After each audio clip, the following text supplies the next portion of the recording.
Hello, hello, hello. Welcome back to the Saba show, and today we are doing the round 3 tips and predictions. Last week had some interesting games. The Sunday fixtures were a bit dry, but we're going to move on to round 3, and we are going to kick things off immediately with the Bulldogs and the Swans. The Dogs are 0-2 and the Swans are 2-0. Obviously, that big event last week happened, something by the name of Buddy kicking his 1,000th goal, and that was absolute scenes. I mean, we may see it again, but it's going to be quite a while before it happens again, given we need a completely different game style of footy adopted by every single one of the 18 clubs. The Bulldogs, I mean, they had every single opportunity in the world in the last quarter to absolutely screw us over, but they did not take it, and that's what good footy sides are supposed to do, but they just don't have that in them at the moment. Aaron Norton's out, apparently, and Josh Bruce is also out. I think the only key forward they have available is Jamara, because obviously, Sam Darcy is also out, and then I'm trying to think of one other name that is out. Now, it was just the ones I named, but then Hayden Crozier as well. That was a really phantom injury, but a very serious one, and I think he's okay. But yeah, that was pretty bizarre. Bailey Smith should come back into the side. The Swans, I mean, they've beaten two really good opponents in, GWS put up a very good fight against them 2 weeks ago, and then the Cats, I mean, peppered the goals, but just couldn't kick accurately. So the Swans, very good start to the year. They will be coming to Melbourne to pick up their third win out of 3. I think they're going to do it. I think the Bulldogs I don't know where the goals are going to come from for them, quite honestly, and I think Sydney will be able to control the game from the back line moving forward. And I mean, the Bulldogs also have a bit of vulnerability down back. Harry Mackay absolutely torched the Dogs' defense. He kicked 4 goals and had 10 marks in one half of football. So I think that could be an indication of what's to come for the Bulldogs and the suffering they're going to experience. We look at the Friday night fixture. It is the D's and the Bombers, and two sides. I mean, this couldn't be any more lopsided. The D's, I mean, actually, they haven't been at their best, but they've done what they needed to do against the Dogs, and last week against the Suns, who also put up a very good fight. But Luke Jackson, I mean, it seems like he's ready to take on the number 1 ruck position and just let Max Gawn pretty much relax in the corner. The Bombers, on the other hand, I mean, they put up a much better performance against Brisbane. Obviously, their Geelong loss a couple weeks ago was embarrassing, and obviously there was improvement against Brisbane, but the Bombers too are lacking in the key forward department. Peter Wright apparently started like a house on fire and then basically fizzled out. But apart from that, I mean, it's very similar. The Bombers and there's another team in there. Port Adelaide's the other team. Those two midfields rack the footy up, but just have no one to kick to up forward. So it's really going to be a question mark for those two sides. We will be talking about Port in just a second, but the Bombers, I mean, I don't think they have enough firepower. The D's are just too good a side. They didn't play very well last week, or not to the best of their ability, and they got the job done. So I think we're going to see much the same here on the D's to get up. Another Friday night game. This is really confusing. 8:20, Adelaide, Port Adelaide. I don't think we've had a Friday night showdown for some time, if it's ever happened. The Crows last week, I mean, they've got a tall forward crisis as well. They played Himmelberg, Fogarty, and Lockie Gollan, or Gallant. I don't know how to pronounce his name, but that's speaking volumes about the experience. I can't even pronounce some dude's surname because I don't really know who he is. Both teams have not won a game. Port Adelaide just surprised a lot of people with how shit they were against the Hawks. I mean, losing by 10 goals away from home is bad, let alone at your home ground in front of your home fans. I mean, they got blown out last year in the prelim, and they got blown out again by a side who was predicted at the start of the year to finish bottom 4. So that is just an appalling effort by them. I mean, the Crows, I think they're getting Rory Laird back. Rory Sloane's been under a bit of an injury cloud. But look, it's a really tough one because these forward lines are not going to fire. At least they haven't in the first 2 weeks of the year. But I think Port Adelaide, they are overdue to have a good performance and pick up a win. Their midfield absolutely dominated, winning a lot of footy. I think 3 players at 35 plus, and they still couldn't win the game. But I think, yeah, it has to be Port for me. We have the expansion clubs going head-to-head on Saturday afternoon. It is GWS taking on the Suns. The Suns have been much better. Obviously, won a game and lost narrowly last week to the D's. They stayed in touch, but were never able to get any closer than that 2-goal margin, which was ultimately the final score. The Giants, very disappointing. Richmond ran rings around them. I did expect the Giants to actually win and basically give Richmond that exact treatment, but it did not happen that way. Their midfield's got a lift. Obviously, Toby Green was a big loss at the start of the year, and you sort of flagged it and said, well, they've got big shoes to fill, and unfortunately, they have not found the right guy to fill those shoes. Tom Green's had a very good start to the year, but he has probably been their best player. Taranto's had some really good moments, though. He's kicked a few goals, gotten on the scoreboard, so that's a really good sign for them. But, that Finlayson trade was really a lose-lose. He's been trash for Port, and he probably, his loss serves as a detriment to GWS. Himmelberg, Hogan, and I'm not too sure who the other bloke is, Jake Riccardi. They're not showing the same damage, even though Finlayson was inconsistent as hell. He could kick a bag of 5 every so often. I don't see that happening with Hogan or Riccardi. Himmelberg's done it before, but it's going to be much tougher if Himmelberg's the clear number 1 and he's getting ganged up on every single time the ball goes in the 50. So I think this is more intriguing than people think. I'm going to go for an upset, even though it is in Sydney and the Giants, they should be destined to win. This is basically me asking to lose a tip, but I'm going to tip the Suns to win, surprisingly. At night, it's Collingwood taking on the Cats. 2 teams, well, Collingwood actually have a better record, but I think it's pretty easy to, get a bit carried away with that record. The Pies have beaten the Crows, and they have beaten another side, which I also cannot remember. But regardless, they haven't been 2 standout teams. It's St Kilda, that's what I just remembered. So they're bottom 8 teams. Now they're facing a formidable opponent in Geelong, who disappointingly lost against the Swans. As I said, they had opportunities to win that game. I think this is going to be more intriguing. I think it's going to be closer than people think.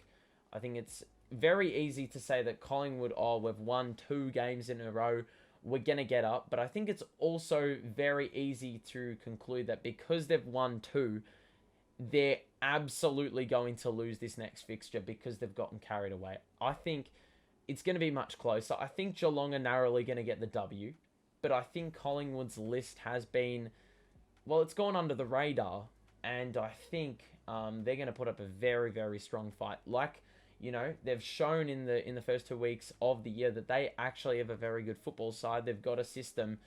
It's just whether or not that holds up against a much more worthy opponent. So I think Geelong will win, but I think Collingwood are going to put up a good challenge. The other Saturday night game, these are really weird time slots. Brisbane taking on North. North were absolutely hideous. That game against West Coast, that is one of the worst games of football I've ever seen. I could have been slotted into that game and looked right at home. It was a disaster. Kicks going out on the full, people dropping marks, people freaking giving away free kicks. The umpires couldn't control the game. Set shots couldn't be converted. Pretty much everything went wrong in that game. And the reason North came out on top was because they were playing a team that had 14 of their players out. So good luck getting continuity there. Brisbane, they beat Essendon. Lachie Neale seems to be back to his best, and I think he's going to attract a lot of attention from taggers in the upcoming weeks. 2 goals and 41 is no... it's an unbelievable stat if you think about it, for a midfielder. So they're going to have to dig in attention to him. North have lost Davies Uniacke and Taron Thomas. Thomas for an extended period of time. Larkey kicked 6 last week, but that was probably the only thing good you could extract. Brisbane, they've won 2. They're going to win a 3rd. North Melbourne aren't even close to the standard at the moment. So I mean, this is an easy one. And now we move to Sunday. Carlton taking on Hawthorn. Two teams that have won both of their fixtures to start the year, and I don't think people really saw that coming, given who they were dealt with or had to deal with in the first couple weeks. Carlton, last week, I was absolutely pumped for the win, as you would have seen in my match review. It has been a long time since Carlton have had a cohesive football side that can actually execute simple fundamentals. Hawthorn, I mean, I did not watch the game against Port Adelaide, but they had to play a damn good brand of football to flog them by 10 goals away from home. And, I mean, Hawthorn, I think the inclusions of Gunston and Bruce, well, Bruce was out for the end of the year. Gunston has been a very big addition for them. Mitch Lewis is up top near the Coleman, so that's really speaking volumes about the forward line situation at the moment across the league. And, yeah, I mean, their midfield, you know, it's pretty strong. It's pretty strong. They've had a few additions. The rookies are playing all right. Josh Ward hit the scoreboard last week, so that was a welcome sight. I have to back Carlton here. I mean, I'm a Carlton supporter. It's pretty hard to go past us, given, you know, how we've started the year. And we look very damn good. If it's not our key forwards firing, it's our mids. And if it's not our mids firing, it's our key forwards. So good luck trying to stop that. I think our back line, I think Jacob Wiedering will have Mitch Lewis in his back pocket. So, yeah, I think Carlton are just going to be too strong here. I think Hawthorn are going to not crash down, back down to earth, but I think get a little bit of a reality check. St Kilda, Richmond, Sunday afternoon. Richmond really surprised me last week, and I think they surprised a lot of people. Obviously, we're facing a few big outs in Dylan Grimes and Dustin Martin. Jack Rewalt also was out. Dion Prestia got injured the week before, and they had lost to Carlton. They came out and played a very good brand. They looked on the front foot all day. They made GWS look silly. Hugo Ralph-Smith off halfback. Mate, could have found one there for Richmond. That'll be very exciting stuff if he can, you know, provide that dash off halfback. And Noah Bolt up forward. I mean, obviously, he started his career up forward, went back and played a very damn good role, or a very difficult role to play, but played it very damn well. And then he's gone back up forward again, and he kicked 4 last week. So he's a very strong kick of the footy. You'd almost back him in from 60 metres out, drop punt. St Kilda did get the narrow victory over Fremantle. It wasn't convincing, but you've got to give him credit, you know. Started the season poorly. Fremantle up and about after a comeback victory. You know, you're going into a fortress at Optus, and they were able to perform. They did start off a bit trashy, but, you know, got back into it and got the job done. I think Richmond are going to win this one, though. It is a Marvel Stadium, so obviously weather conditions aren't factored into it. But I just think that Richmond showed their class last week, and I think some people have brushed over the top of that fact. They're a very experienced football club. They know how to win. They know success. They know system. And St Kilda showed that vulnerable side in round 1. So I think Richmond are just going to be too classy here and will pick up the dub. Final game of the round is the derby. The Western Derby, whatever. West Coast Freo. West Coast, I mean, I don't know who they're getting back this week. It is Tuesday at the time of recording this, so a lot of changes can be made. But West Coast actually put out a very spirited effort against North Melbourne last week, and you would have largely thought that they were going to get absolutely smashed, but they, to their credit, you know, stayed in the game. North were basically doing everything in their power to keep them in that game, but at the same time, West Coast, you know, they had a few moments where they could have actually cut the lead further. They could never get over the hump. So obviously didn't come away with the 4 points. But in saying that, bloody good job to them. Some players had played resis a week before, never played an AFL game, and just came straight in and played their role. Well, some of them did. Some of them obviously were very rusty or just not accustomed to, you know, the style, the pace of the game. Fremantle, I mean, obviously they would have loved those 4 points, but they did not pick them up. And that is probably why, if they end up outside the top 8 at season's end, that is what's going to cost them. You know, games like those where they really need to win. And this is another case where they need to win. as I said, I don't know who West Coast have back. Fremantle, I did see on Footy Classified last night. Matt Taberner, I mean, in the last 5 years, the top goal scorer for Fremantle has had 40. That is the highest score over the 5 seasons. If you look at it, 40 is the highest by Michael Walters. Where's the figure for Fremantle that's going to kick more than 40 a season? That is what's going to get them into this top 8 tussle. And unfortunately, they don't have that because Taberner is out. I don't know when he's back. Nat Fyfe, big absence. Sean Darcy can't stay fit. He went down again on the weekend. I don't know how long he's out for, but obviously they're going to be stressing because they just got their number one big back. Obviously had a great season last year. Sean Darcy emerging, and now he's gone again. So he is just like, I don't even know what he is, but he is absolutely prone to injuries every single time he plays. You can only gasp every single time he hits the deck. For this one, this is actually a bit of a toss-up, but you'd have to say Fremantle. I mean, they have to bounce back.